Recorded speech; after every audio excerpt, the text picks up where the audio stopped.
You are listening to History Man, where we walk in the footsteps of heroes and proclaim freedom reigns. As a project of ekbarnes.com, this podcast has spent a great deal of time explaining the American Revolutionary War, especially in the Southern Campaign. We've interviewed various men and women with a passion for history. Some are, or were, teachers, housewives, blue-collar workers, authors, lawyers, doctors, and soldiers. Each come to the interviews with their own set of experiences and thoughts. Each has a personal view of freedom that fits into the phrases written in our founding national documents of life, liberty, and the pursuit of happiness. Among these documents are the various resolves from the different communities throughout the colonies, leading up to the actual Declaration of Independence. Researchers, historians, authors, and curators have memorialized these for posterity. The founding leaders of these communities spelled out and articulated their thoughts for the generations that would follow. In giving themselves over to documenting their ideals, they, through word and deed, instructed the children who were the recipients of the benefits that they won. In this episode, I will challenge some of our interviewees to give their own thoughts of liberty. It is hoped that you, the listener, will search your own thoughts and soul and articulate your own version of liberty. It is not a process of the mob that runs about on adrenaline and emotion, but a cerebral exercise of the mind, to build with words the reflection of these freedoms that are known in the hearts of every man. What does liberty mean to you? All right, so how would you define freedom yourself? How would you, personally, Rick Wise, define freedom? Freedom is the ability to take care of your family, to take care of yourself, and to live the personification of what the Founding Fathers wanted to do. Life, liberty, pursuit of happiness. Okay. What does liberty mean to you, Kurt? Just having the freedom to make of yourself what you want, and that, just like Andrew Jackson's story, that the circumstances do not have to keep you in the same place your whole life if you choose otherwise, and that, you are trying to create your story and not having your story told to you before you even get a chance. What does freedom mean to Trey Dunaway? Well, I'm going to go with the 18th century version of liberty. Because when we ask kids what liberty means, is they say it means freedom. Well, what does freedom mean? Does freedom mean I am free to remove your car from its parking spot at night and keep it? If it's truly free, why can't I do that? Well, that's because liberty is freedom coupled with responsibility. So if you're responsible, you're not going to do something to hurt somebody else. But you have the freedom to do things you want to do as long as it does not harm other people. And that's my definition of liberty. And that's what the driving force behind a lot of the men that gave their life to allow us to have the freedom and liberties we hold dear to us today. And they continue to sacrifice, to make the ultimate sacrifice so we can live the lives that we have designed under our Constitution. For that. So what does freedom mean to Tom O'Block? Well, that's a good question. Well, it means living in the United States is probably the simple term, but the backing up behind that is, 25 years in the Army and traveling a good portion of the world. I mean, I lived in socialist countries, Germany. I've been to, seen how dictators treat their people in Panama. I've been to Indonesia. I've been to communist countries, other socialist countries. And, I just thankful to live in the United States, and have all the liberties and freedoms that I have. So I kind of believe what the Constitution, the Bill of Rights stands for. I want to make my own decisions and not have somebody tell me what I have to do. I want my own money, keep it. I don't want to be paying frivolous taxes because somebody doesn't want to work. I mean, I understand that there's some people that need it, but I don't know. That's kind of all. I want to be able to make my decision, live the life I do, and I also want to, I don't know. It's kind of, without getting political, how do you, make a statement that, I like the liberties I have, and I want to keep them. Very good. Kip, what does liberty mean to you? Oh, that's a That's a very broad question. I mean, you just have to go back to the ability to have the pursuit of happiness, the ability to make decisions about how you want to worship, what you want to do to make a living, the freedom to own land, the freedom to read books. That's liberty to me. Tell me what liberty means to Zach Limhouse. Wow, this is a great question. It's a hard question to answer because, of course, I like the way you phrased it. What does liberty mean to me? Because liberty means something to, I'm sure, something different to everyone. You know, I guess the definition of liberty, right, is freedom, and I think liberty to me is the people that fight for what they know is right, to fight against injustice, is liberty, and that's definitely what I think a lot of these backcountry South Carolinians, these York County natives, were doing.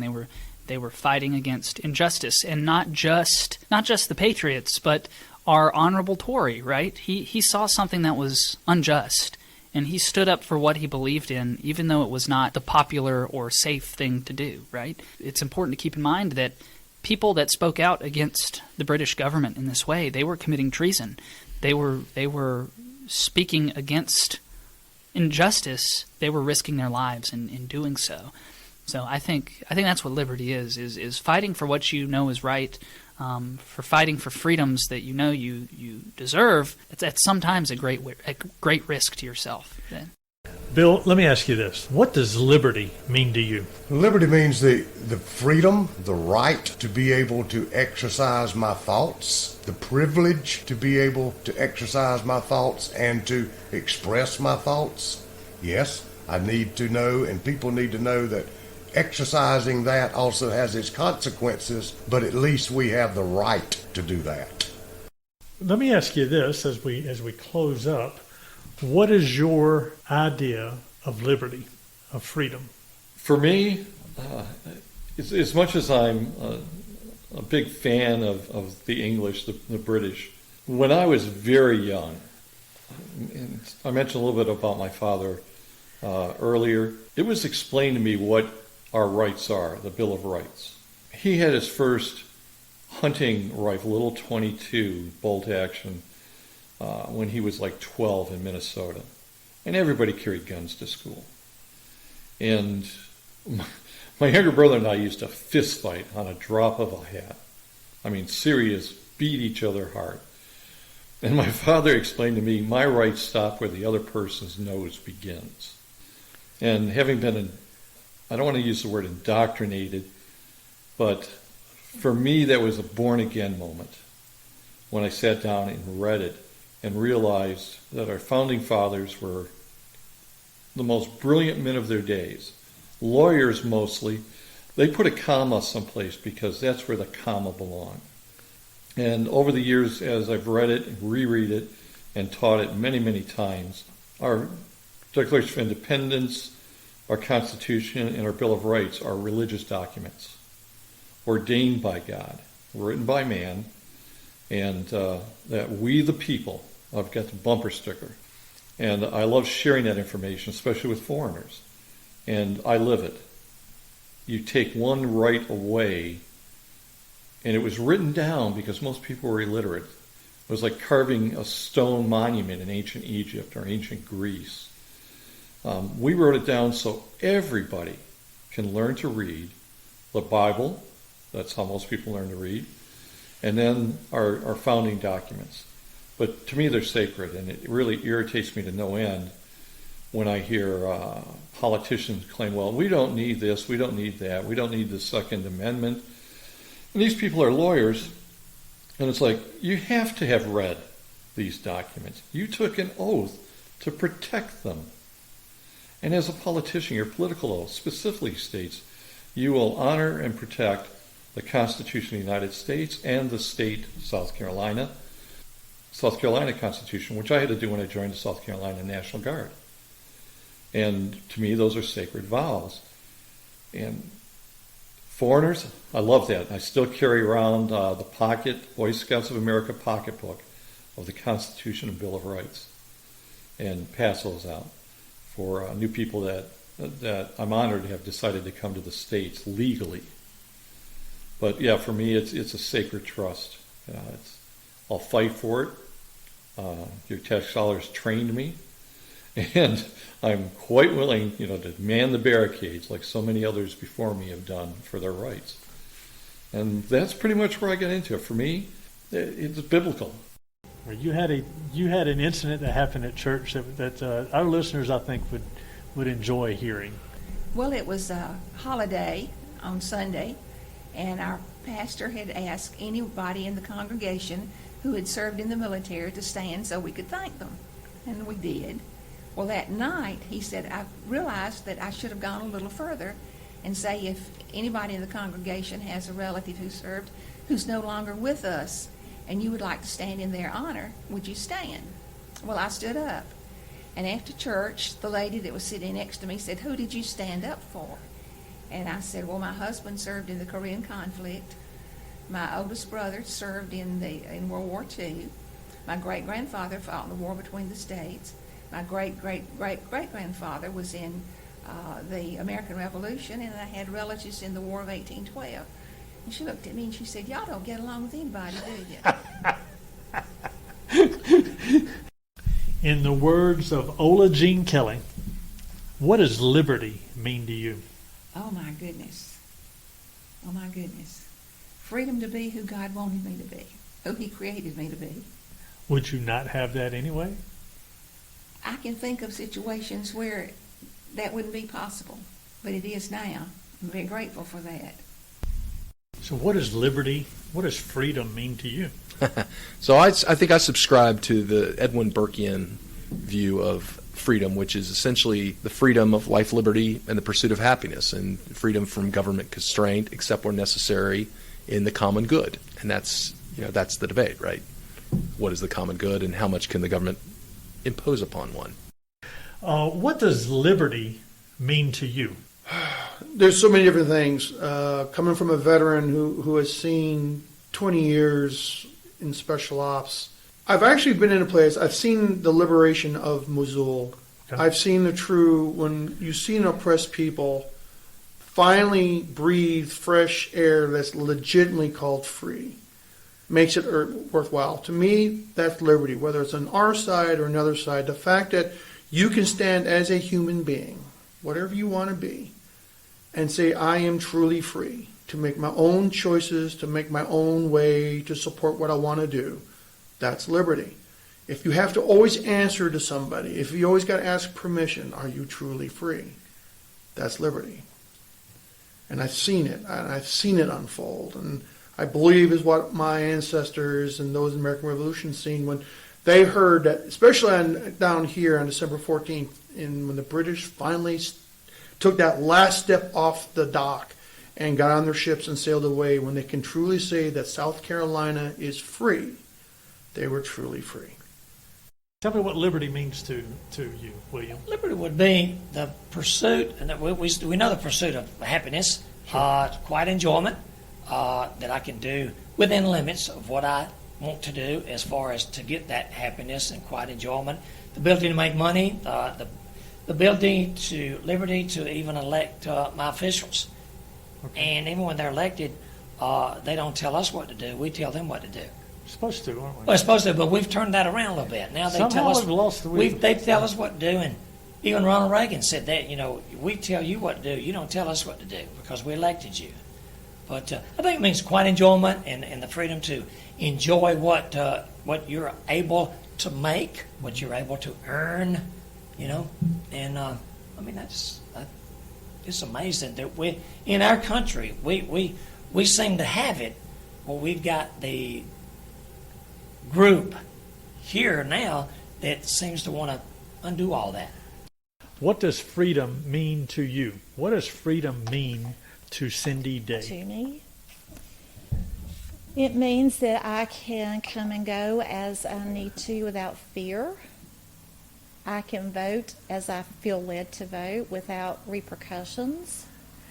I don't have to worry about my family being harmed because I know that nobody's going to come and get them and take them away for some crime that they may or may not have committed. Okay. as in other countries happens. Sure. You speak your mind, you may end up in prison. It's not only that in other countries. If you speak your mind, you may end up in prison and your family may end up in prison. Yeah. Right? Yeah. So we can voice our opinions without repercussion. Okay. We have the right to bear arms. And I know there's a lot of controversy over that, but we are guaranteed that right.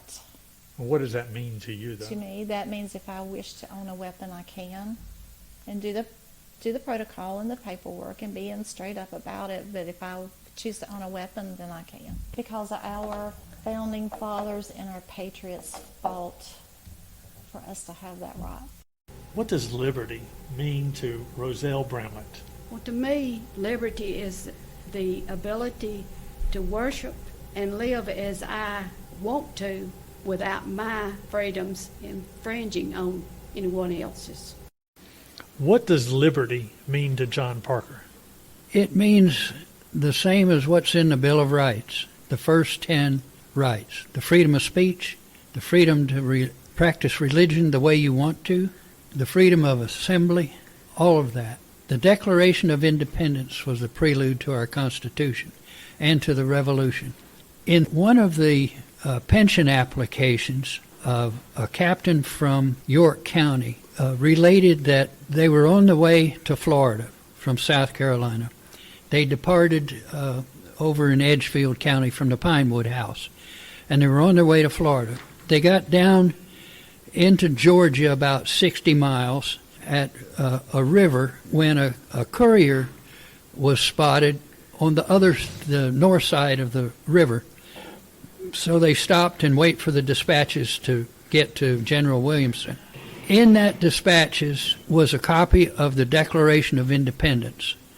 General Williamson had it read to his officers, and he was so impressed with it, he had it read to everyone in the Army. And the way they did that, they had Captain, I believe it was Lacey, stood on top of a horse, a gentle horse that was led over and held. He stood on the saddle so he would be above everyone else. They made a hollow square for the horse, and he read the Declaration to the whole Army. Afterward, the person in his application stated there was much firing of muskets and cheering at the reading of the Declaration. Founding fathers, or these leaders in all of these communities, took special effort not to be a mob, but to put it down on paper. It was more of a cerebral task for them to grow to a point where they felt like they could be independent from Britain.